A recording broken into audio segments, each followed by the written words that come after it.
What we're going to be talking about today is the Great Resignation. If you are sort of generally or casually familiar with what the Great Resignation is, we're going to do a little bit of education just to level set. But the headline is that if you've been paying attention to the news lately, the Great Resignation is technically over. I'll use air quotations because the quit rates that were astronomical have normalized. They're at pre-pandemic levels. And so as we were preparing for this webinar, we thought, we're hearing a lot in terms of ongoing challenges to both attract and retain the best people out there. And so the fact that the Great Resignation is over, well, that just led us to think, things have sort of changed. Some things are more true than ever, maybe things that you've heard before in the past. Some things have changed. And so we're going to be sharing lessons and strategies as it says on the screen, as post-pandemic hiring normalizes.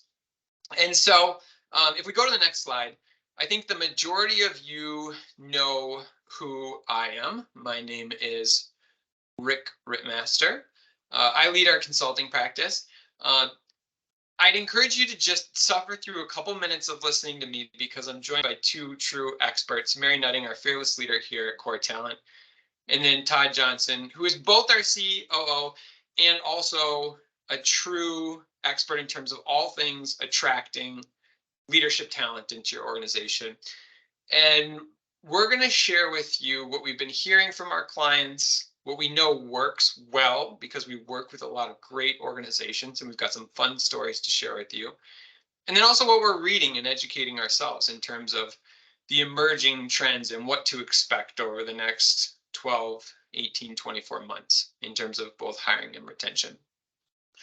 And so, the general theme for today is how do you continue to win? How do you continue to win through your people, which is, of course, the number one asset in your organization? And how does that look different based on what management and leadership looked like maybe before the pandemic? Todd's going to be sharing a little bit about attracting the toppest talent. And if you don't know the term toppest talent, he's going to teach you why it's so important. Top talent isn't good enough.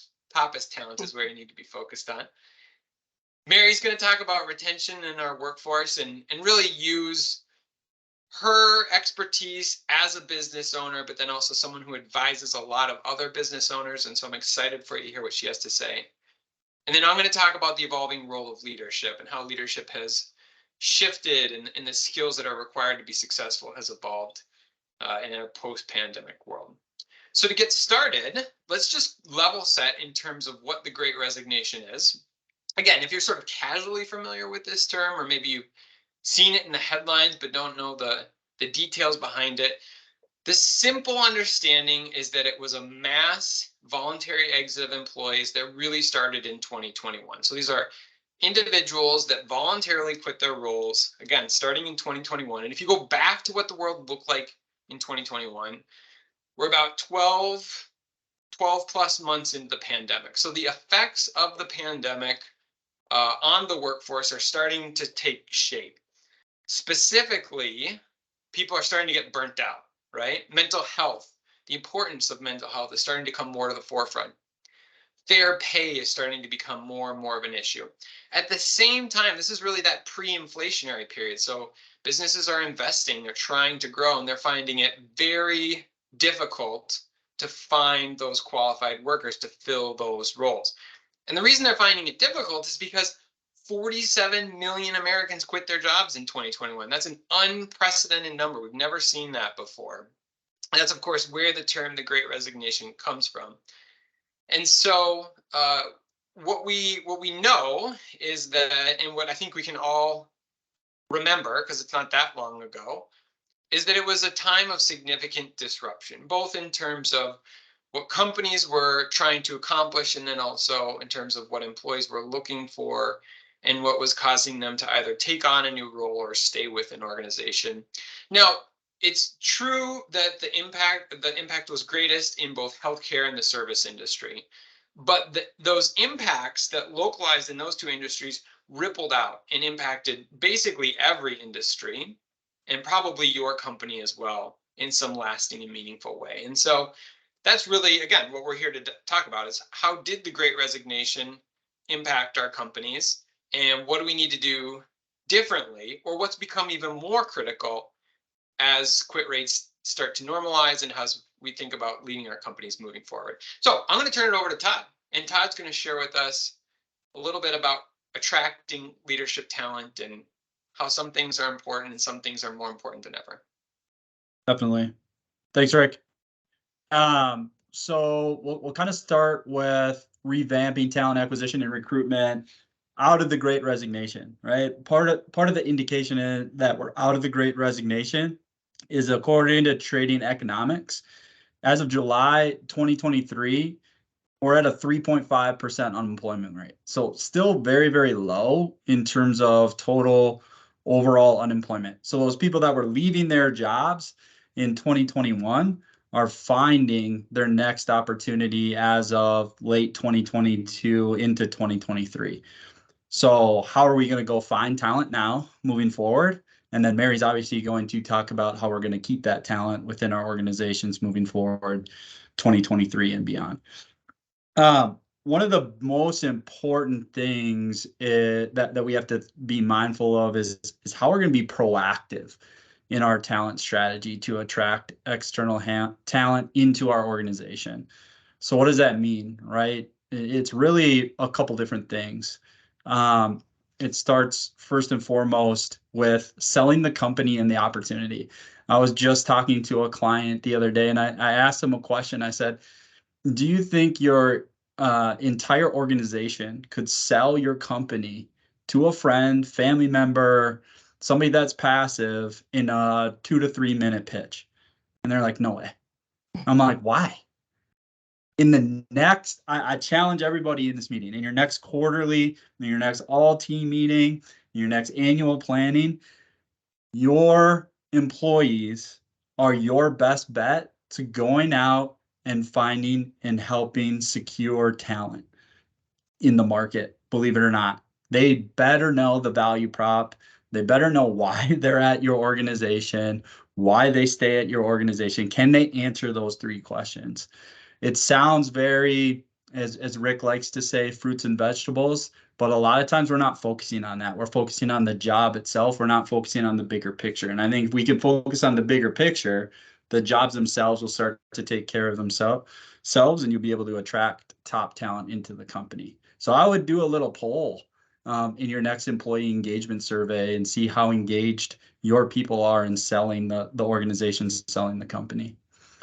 Next, establish recruiting metrics and KPIs. Again, seems very simple, seems very basic, just in terms of measuring how long are roles open. Why are these roles open? Are they open because they're super technical? Are we looking for a specific certification, a specific education, right? But I think one of the most important things to measure is the volume in which we're recruiting for a specific position within a specific department, how long that role's open. So when we open that rec to when we close that rec, what was the process from start to finish for us to get there? How many candidates did we speak to? What did the funnel look like in terms of the overall interview process? There's some key metrics in there. The most indicative one is time to fill. Why time to fill matters is our organization, time is money. Our organization, most people on this webinar are from small to medium-sized businesses. Our organization can't have roles open for 9 to 12 months, right? We want to fill those roles within 30 to 90 days on average. So something to keep in mind as you move forward is really establishing some key metrics, key KPIs that will help your process move smoothly forward. And then lastly, for this slide, invest in your systems, tools, and resources. If you don't have an applicant tracking system or a way to go to market and get that talent, something to consider. If you're not investing in assessments to really assess talent, another thing to consider. Also resources, right? If you're looking for a recruiting partner, obviously I know one very well named CorTalent here on this webinar, but in terms of resources outside your organization, right? Ask around, do some networking. How are other people attracting talent in the recruiting space in 2023? And we can point you in that right direction, even if it's not for a retained search. If it doesn't make sense for a leadership position, for CorTalent to work on, we can certainly help point you in that right direction. I think that investment alone and having the conversations themselves around systems, tools, and resources will point you to success. And then next, one of the key things when you're going to market right now, you've probably heard this statistic or seen it because of our social media and all those things that we have going on in our lives. The average attention span for human beings is 8 seconds long.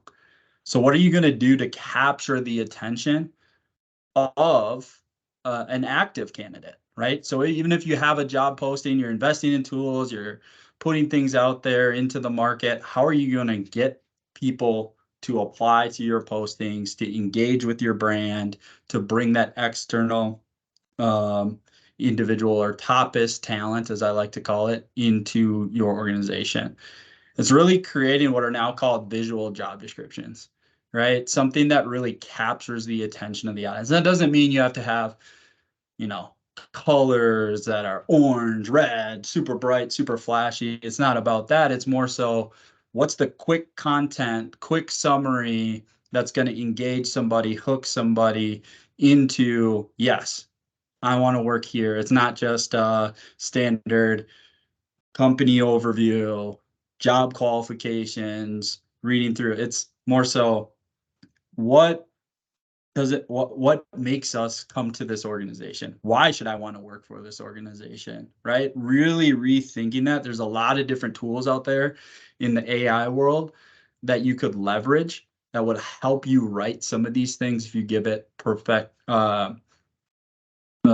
good prompts. And again, even if you wanted to have a networking conversation around those prompts, around those job descriptions, I'm completely open to that. And it's really just leveraging what you know about your organization, putting that in the job description. Don't just go back to the old 2-3 page job description that we've had covered in dust over the last 2-3 years, right? It's leveraging your knowledge and where the company's going and where the company's headed in terms of your tool set. And then lastly, be unique, right? That's kind of what I'm speaking to here. Be unique in terms of your communication materials, your marketing materials.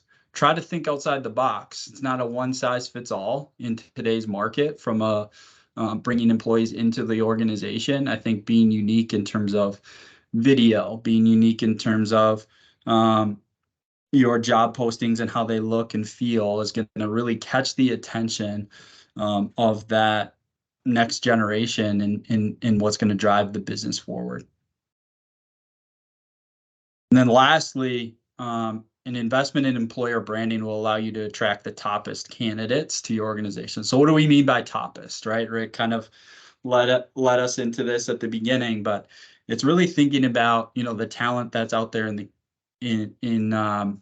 the world, I guess, and bringing those top 5-10% high performers into the organization and being satisfied with an organization that has those high performers under the brand.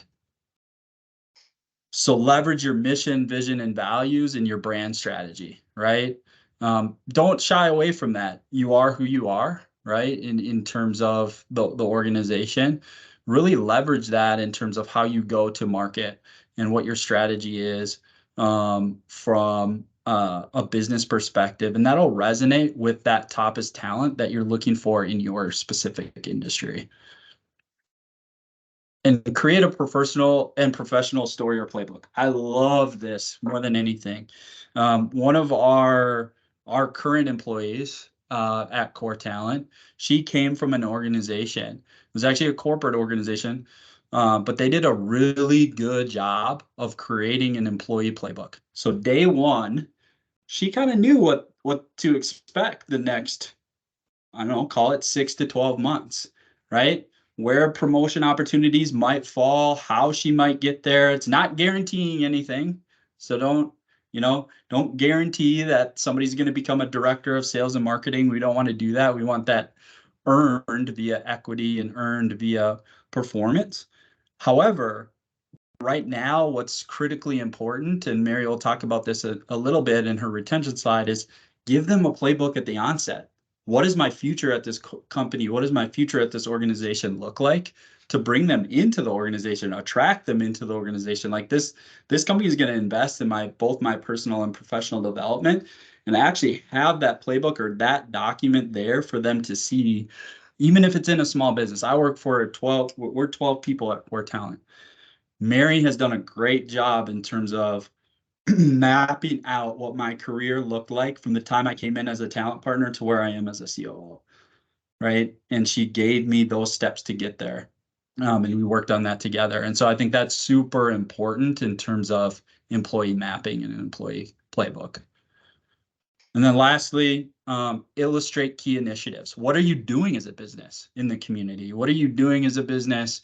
Whether it's diversity and inclusion, right? Creating some sort of committee around that, or a community service committee, or what are you doing in the marketplace that maybe goes a little bit beyond what your day-to-day product or service might be. That stuff resonates from a values prop perspective, from an investment in employees, and investment in missions beyond just the top line, bottom line, revenue and profit margin of a company. And I think that's important for candidates to see. And then lastly, I kind of hit on this earlier, but it's investing in that marketing collateral that represents your brand, right? All of those things that are put out there in terms of social media, even though it doesn't seem like it matters on a day-to-day, week-to-week basis, that's branding. People are seeing that, people are hearing that, people are witnessing that on a regular basis if you're being consistent in terms of that branding. And they're going to say, look, I want to work for that company someday. I can really get behind their mission and their values. So that leads into, okay, now we have people coming in the door. How are we going to retain those people? So I'll turn that over to Mary to talk about. All right, so we'll get our slide up here. So it's coming. Todd, as Mary gets up and running, I'm curious. I wanted you to just double click on one quick thing, because as we were preparing for this material, you had talked about the difference between top and toppest talent, and you just gave us a ton of great insight in terms of how to get the toppest talent. Would you just expand a little bit on what toppest talent is, and what's the difference between top talent and toppest talent? Yeah, I think top talent, right, is people that are going to do the job, and do the job probably very well. I think top-ist talent are individuals that are probably going to go above and beyond kind of the nuts and bolts of the job description. They're going to invest their time, energy into not only the day-to-day requirements of the job description, but they're also going to explore opportunities for growth, both personally and professionally. And they're going to show that in the interview process and through vetting. And that's where I think sometimes you can be patient in terms of hiring for the right person at the right time. Other times, pending the role and pending where the business is at, top talent will do just fine and you'll still be productive. But really, that top-ist talent is going to push your business forward. Yeah, so important. Thank you. I appreciate that. All right, so now that we've got some great tips on how to attract and hire the toppest talent, which we're gonna brand that. I love that term. We're gonna chat about how do you keep them. And I'd love to start with this, that there's two ways to influence human behavior. There's really two ways. One is through manipulation, and the other is through inspiration. And both are actually needed inside of an organization. And before you freak out and say, what? We manipulate people to stay? Yeah, we do. We manipulate in a good way. It doesn't always need to be a negative term, in all aspects of our lives. We throw a party and serve the best food and cocktails to get people to come. We give away prizes for people to attend webinars or seminars. We give out stickers to our children for doing their chores. And in the work world, we use performance management, performance reviews, compensation structures, with incentive plans and bonuses to, direct the behavior that we want to see out of our employees. You do this and you will get that. And that's a very powerful positive form of manipulation. But today we're going to talk about the other way to retain toppest talent, and that is through inspiration. And it can be a little bit more difficult, but much more powerful in terms of retaining your key people. So the first strategy I want to chat about is connecting your company mission and vision to your people's work. So we do thousands and thousands of interviews a year.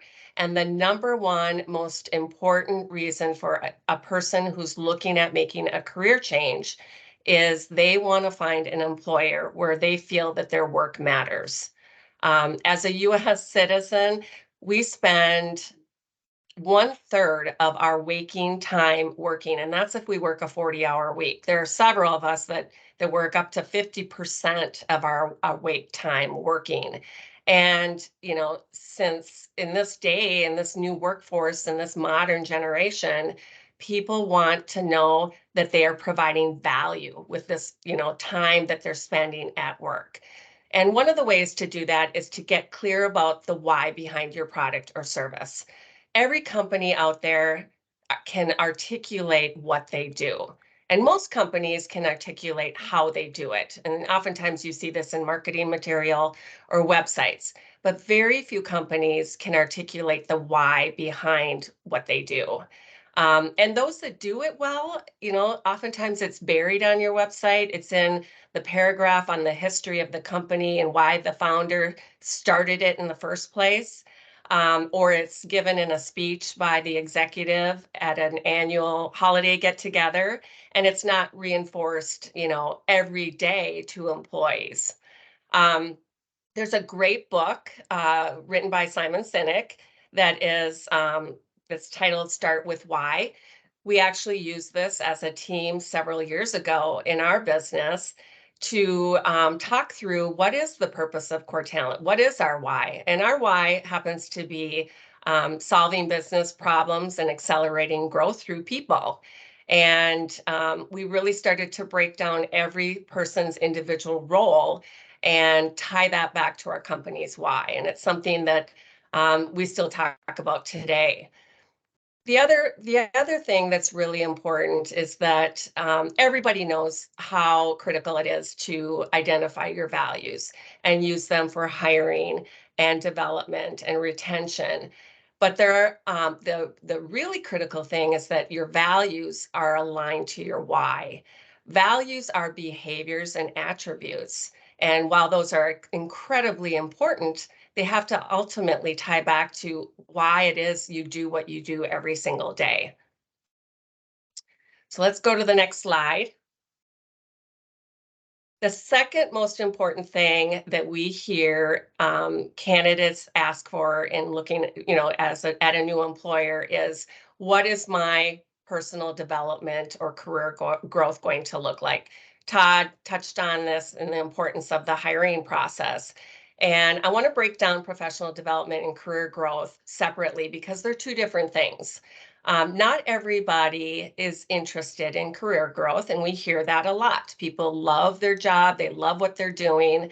Career growth is about climbing that ladder, getting a promotion to a new title, new roles and responsibilities, and not everybody wants that. But everybody does want some form of professional development. If you're the greatest customer service rep in the world and you love what you do, you still have to sharpen your skills. Things are changing so fast in this world, and professional development has become critical to not only, leveling up our skill sets in our company, but just, in the importance of it for employees to want to stick with this organization. And it has to be done every day and through one-on-one conversations, not waiting until your annual review or your mid-year review. So there's a couple things that, when I work with clients, I hear, I'll hear from them that they'll say, well, some of my people, they don't come to me. If they're not going to come to me and ask for opportunities, I'm not going to give it to them on a silver platter. Well, you can't always expect your people to come to you with the ask. Number one, they might not know what's possible. What is an opportunity at the organization that I could take advantage of? They just might not know. And number two, they might feel like they're being a burden. Some of our best employees get the least amount of attention because they're doing the work and they keep their heads down. And, it's really important as a leader that we're going to them and getting them to talk about their career interests and their development needs. And the other thing is to make sure that you're discussing an individual's personal strengths, their weaknesses. Yes, we like to call them development opportunities, but they're also weaknesses, what they like and what they don't like. And this is really important because you need to be aligned as a leader with your employee in terms of what do those strengths and development opportunities look like. You may have an employee that believes they have a strength that you don't believe they have. And it's important to use additional assessments and data points to either confirm that or deny that. And so it's really important to just get on the same page. Once you open up that line of communication, you're working together, you can really develop those weaknesses into strengths. Mary, can I jump in and say one quick thing? Yeah. I'm hearing Todd say you need to be proactive as a leader, right? You need to engage your people. And I'm hearing you say the same thing. And if I'm in the audience, I'm thinking if I'm not doing these things, people leave. That's the Right. takeaway, right? And I love that challenging of the mindset. It doesn't always have to be the employee coming to you. You can go to them. And that's a shift that we're seeing in this post Great Resignation world. Oh, absolutely. I mean, I was thinking back in my own career, I would say 50% of my toppest talent, they were proactive. They were driving their career. They were coming to me with ideas. But 50% of my toppest talent did not. And, oftentimes I didn't even know what those opportunities were until we sat down and we started talking about. I just did this with one of our employees yesterday, and talking about his career, interest and things that we might not be doing for 1-2 years out, but preparing for those conversations. Yeah, great insight. Absolutely. Thank you. Okay. So now we're going to talk about work arrangements and perks. I saw a post on LinkedIn the other day by a top HR professional that said, do not call your benefits perks. Benefits have become table stakes. And we oftentimes hear from our clients that, they believe they have the best benefits, in their industry. And that's great. But guess what? So does every other top workforce. You're now competing with companies that all are trying to be the best in terms of what those benefits provide. So benefits are table stakes. And one comment that I will make is stack your benefits. Try not to do it all at once. Figure out what works, what's important to your employees and to your workforce, and then build on that as you go. So let's talk about work arrangements and perks and what we can do in this modern workforce. So, you know, I'm a baby boomer. We grew up believing that you worked 9 to 5. That's an 8-hour contiguous day, butt in the seat, right? We all know that doesn't exist anymore. But this 8-hour contiguous day really still does. And some organizations have standard operating hours, have to provide support, so I understand that. But I believe that our newest generations will get a bad rap because they want to be there for their child's open house day at school, even if they're in kindergarten. They want to attend that soccer game that might start at 3 o'clock. But they're also working long hours and making up for that work in other parts of the day or even on the weekend. And so really challenge yourself to think about, does an 8-hour day really matter? And if you have metrics and goals and it's all about results, it shouldn't. So um, give time off when it counts. So, again, lots of organizations have great PTO policies, but the extra days, before a holiday, when your team members are trying to get out of town, or, stressful situations, you've dealt with a huge client issue, and you know that your team is stressed, like give that time off right there and then. It's a spot time. It's a perk, and those things really matter, and they encourage and inspire your people. And then for those, we work with a lot of companies in the manufacturing space that it is very difficult to look at different, you know, eh, outside of the 8-hour contiguous day. Consider a 10-hour workday, or a rotational program. I mean, lots of our best manufacturing clients who are doing a great job attracting and retaining people have implemented some very creative work schedules, and it's out there, and your competitors are doing it.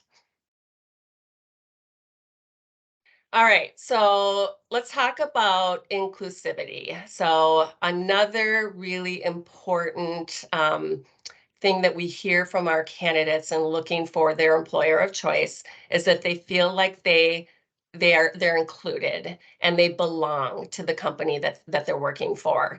How many times have you heard of people saying, my employer is bringing everybody to the Twins game, or we're doing a football poll or something that's related to sports, which is awesome. And if your people love sports, that's great. But ask them. So get them involved. Find out what's important to them. What do they want that's going to make them feel like they're included? And one way to do that is create a committee. Todd talked about this. We've done this here at CorTalent. People who typically sign up for a committee care about the committee work, and so they're going to put their best foot forward and they're going to get their ideas out on the table. So get them involved, do some surveys, do some anonymous surveys, solicit feedback, and get those results back out to your team.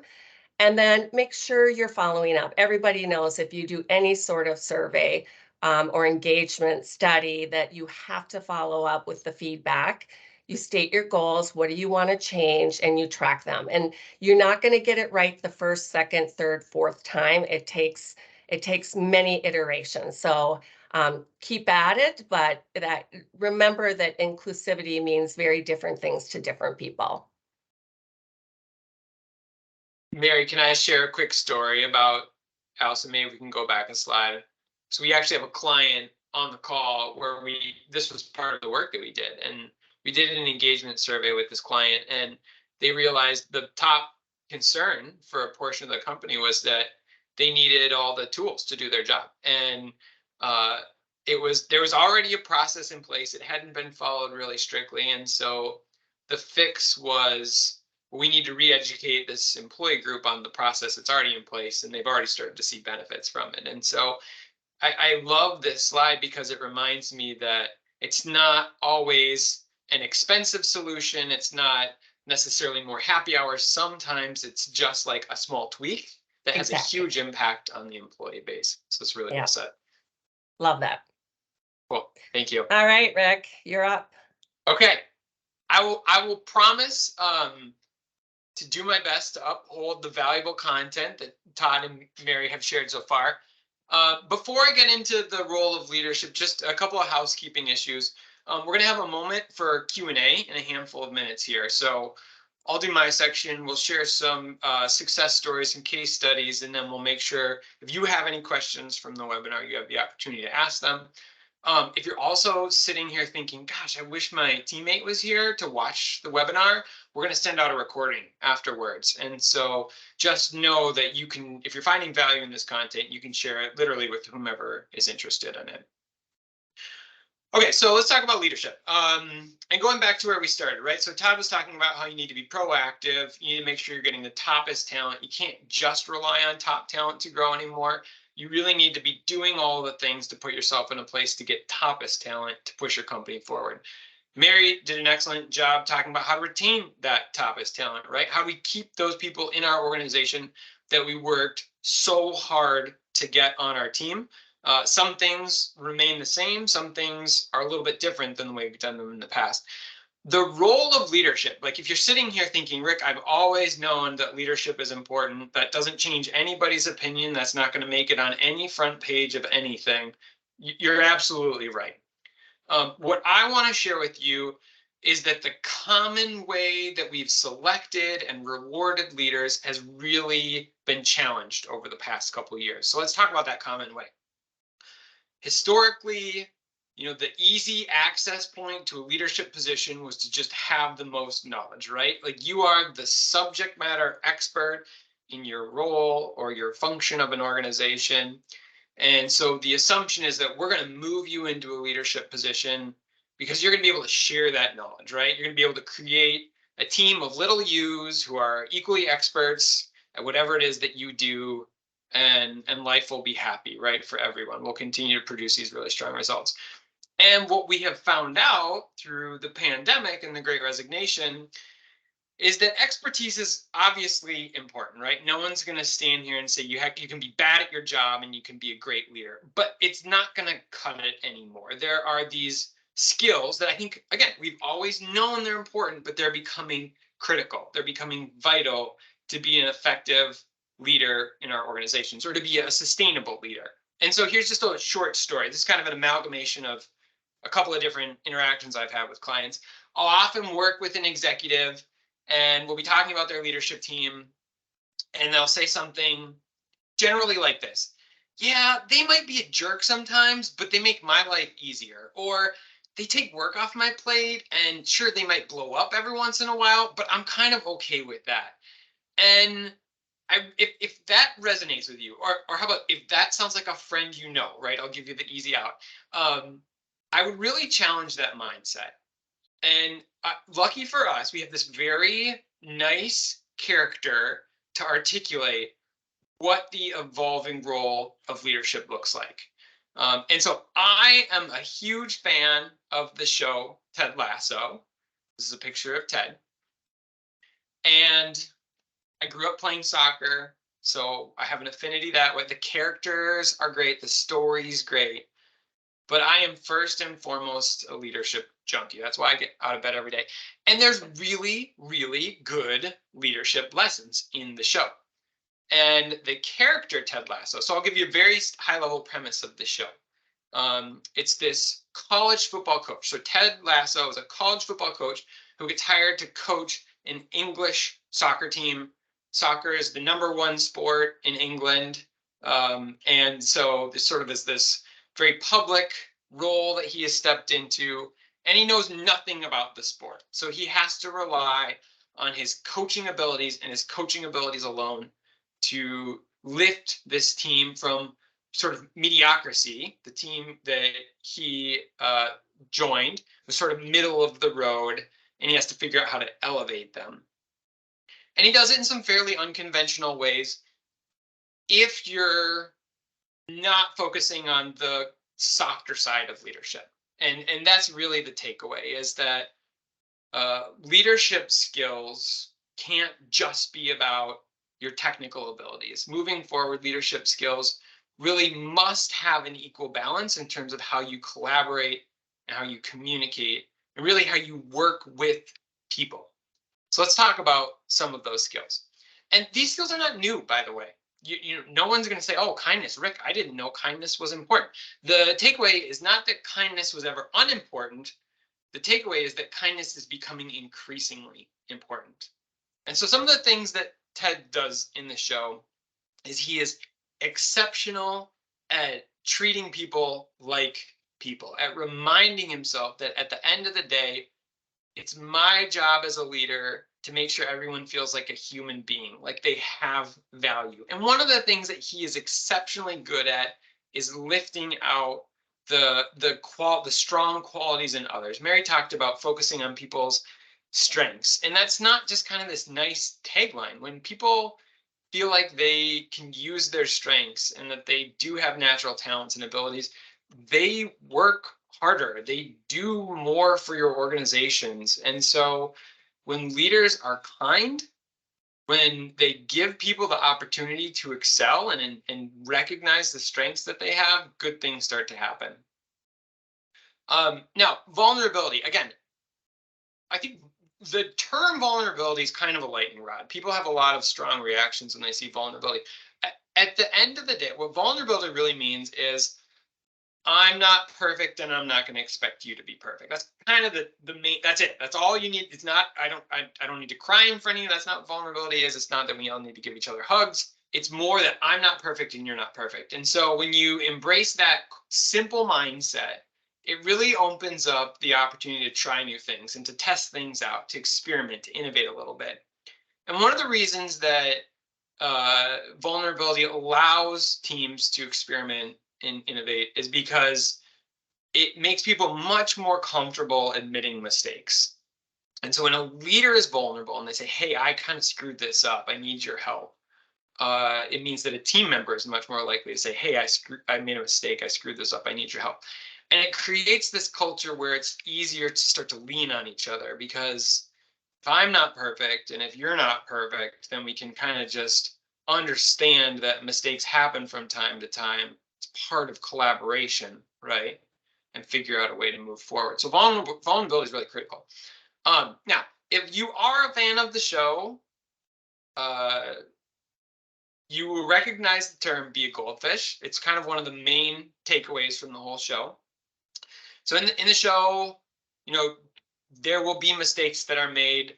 I think there's a critical game where a player screws up and he says, be a goldfish. And he's got lots of kooky sayings in the show. It's kind of this thing.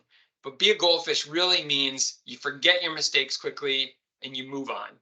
And the skill there is that it's a much greater emphasis on learning, right? We're going to try some things out and we're going to focus on progress, not perfection. And so it's really fun to talk about Ted Lasso and to highlight these skills. It's easier for me to do it because I think that's part of how we operate here at CorTalent. And Mary, giving you a lot of credit, you are a kind person who emphasizes vulnerability in the healthiest, productive way, and you're always challenging us to learn. And so it's really nice to say, hey, these things work in this TV show, and here's some examples that maybe you're familiar with. It's also nice for me to say, hey, I've experienced them firsthand. I've watched them in our clients, and guess what? Teams get better. People are happier, they work harder, results follow. So if you're sitting here and saying, okay, Rick, I'm bought in, kindness is important. How do we do that? Well, that's really what we focus on a daily basis. And so if you agree that you need to encourage managers who are kind, then leadership skills is your best, most sustainable path forward. Because kindness is a personality trait, right? Some people are just naturally kind, but you can learn how to build trust well. You can learn how to coach and give good feedback. You can learn how to delegate and how to manage change. Those are all skills that encourage more kind and empathetic management practices, because they shift away from this like finger wagging, do things right the first time. And so the takeaway is that if you want kind leaders, you really have to remind yourself that technical skills or leadership skills are as important as technical skills. And there's a fair balance that needs to be created between the two. Now, if you want leaders who are vulnerable, the first thing that's actually not captured on this slide is, I would say, you need to start embracing this yourself. And so you need to be comfortable saying, hey, I made a mistake. Hey, I need your help. No one else is going to do it if you're not doing it, if you're not embodying this. Now, if you want some additional actions, vulnerability is really or the path to vulnerability is self-awareness. If you're not aware in terms of your weaknesses, it's going to be really hard to create vulnerability around those. And so things like assessments or 360 feedback is really useful. reward vulnerability, and that might seem like a weird thing to say, but really what that means is that if someone does make a mistake or if they ask for help, don't make them feel bad for doing it, right? Say, hey, I appreciate you coming to me. That was the right thing to do. And what we know, because when we see leaders embrace this strategy, communication gets easier, right? You work through problems faster. Um, Things get better over the long term of a project or an initiative. And so, again, vulnerability is not just this nice kind of sweet leadership skill that some people have and some people don't. This is the way that teams are successful moving forward. Now, focus on learning, I think, is probably the most well-tread path of these three skills. Learning is a byproduct of having good habits in an organization. Learning doesn't happen on accident. You really can manage this process. So companies that have good performance processes, that have regular performance conversations, Todd mentioned quarterly check-ins, for example. Those are wonderful opportunities to pull the daily learning and create those themes and give people a view of how to be even better moving forward. The biggest downfall that we see in terms of management practices getting in the way of learning is expectations. If you are expecting perfect performance, justified or unjustified, that's going to make it harder to learn because people are going to be more worried about failing than they are going to be about building skills and figuring out how to be better moving forward. And so that coaching mindset, treating learning like a regular activity, that's going to put you in a position to build that habit of leadership, of learning over time. Okay. I was just going to make a comment, Rick. Yeah. I used to believe that things like being kind and being vulnerable were like, those are just hardwired. You can't teach somebody that. Yeah. But what I've grown to appreciate in working with you and some of the programs that you've put in place in the past, you can Yeah. develop those things.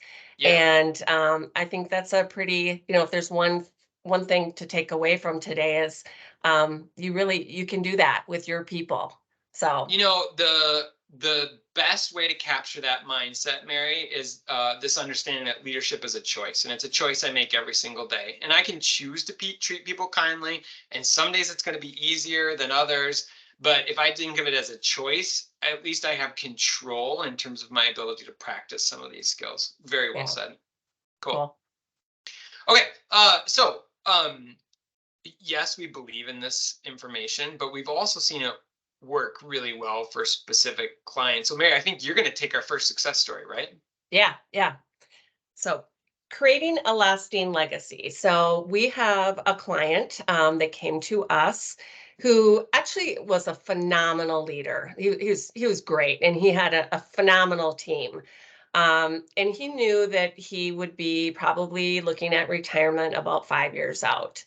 And he had improved profitability, had grown revenue, had created some new service offerings that were like best in class in that market, and had really felt like he had achieved a lot. But the one thing that he decided that he was going to focus on over these next 5 years was creating this legacy of leaders that could kind of emulate what he had brought to the organization to continue that growth and success. And as any good leader does, he kind of did some self-reflection to say, what did we do to make this happen? And so he actually worked very hard at putting a playbook together around what does good leadership skills and traits and behaviors look like in this company, and how do we leverage that?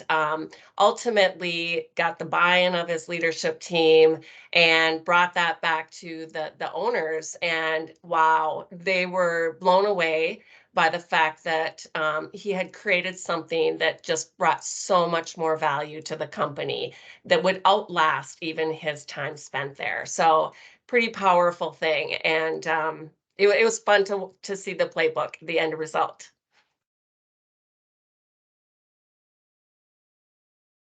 All right. So I'll highlight this success story quickly so we can get to Q&A too. We were working recently with a professional services firm, and it was very important to this firm. Their values were core to their culture, and they've used their values to grow and to attract talent. What they were finding is that it was getting harder as they were growing. It was getting harder for leaders to really embody these values and lead with the values. And as we were talking to some of the executives at this firm, it really boiled down to those leadership skills, right? They needed more skilled leaders to be able to speak to and use the values in a way that was going to remain productive and collaborative, rather than sort of that like finger waggy, almost like combative mentality. And so it's been so much fun working with this client to watch these leaders. It's almost like a key unlocking a lock, right? You kind of watch the skills start to match up to the values in a way that opens these amazing doors to unlock potential in their teams. And so we've been working with this client for the majority of 2023. And every time we do another workshop, there's another success story in terms of, oh, I used this skill to lead my team in this way. And this is how I had a positive impact on our clients. It's just been a ton of fun. And then lastly, one of the organizations that we work with has had exponential growth. I'm talking exponential growth over the last 10, 15 years, growing from, I don't know, Mary, what was it, 10, 15 million to over, I don't know, 160 million, something like that today. And what they've done really in the last 2-3 years is they've really invested in hyper efficient hiring practices to fill their roles quickly. They've really identified key stakeholders to participate in the interview process before they would like have their entire leadership team in every interview and every process. They've really pared that back to be efficient. How are we going to grow? How are we going to, they've grown through acquisition as well, bring those organizations in from a cultural perspective.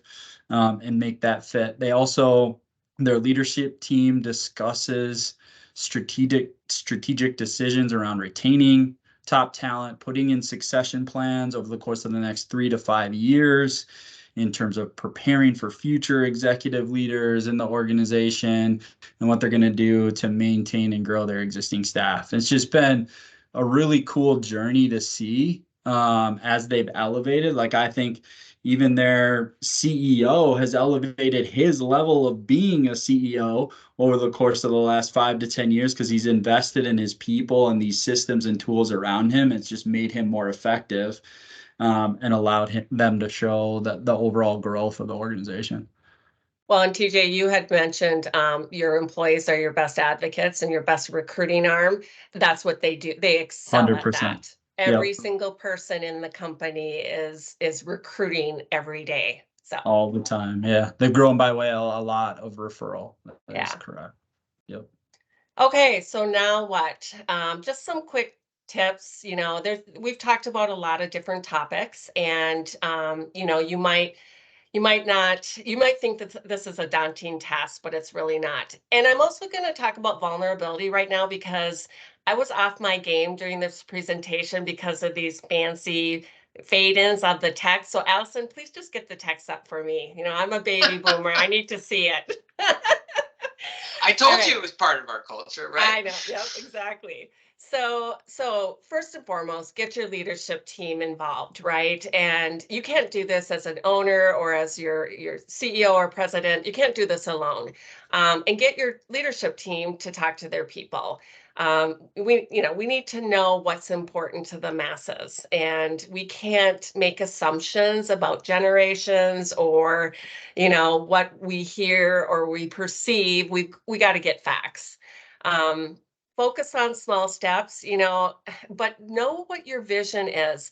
My niece Jamie Tates wrote a fantastic book, and the premise of this book is, it's a journey. You're constantly climbing a mountain. It's called the culture climb, by the way.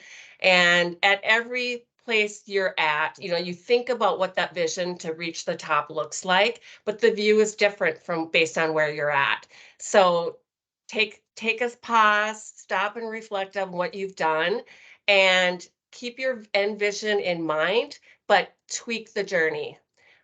Get creative. So we talked about some things that, Rick said that have been tried and true and are still true today, pre-pandemic. But there's a lot of things that, like the inspiring your people, that we can do differently. The workforce is and will continue to evolve.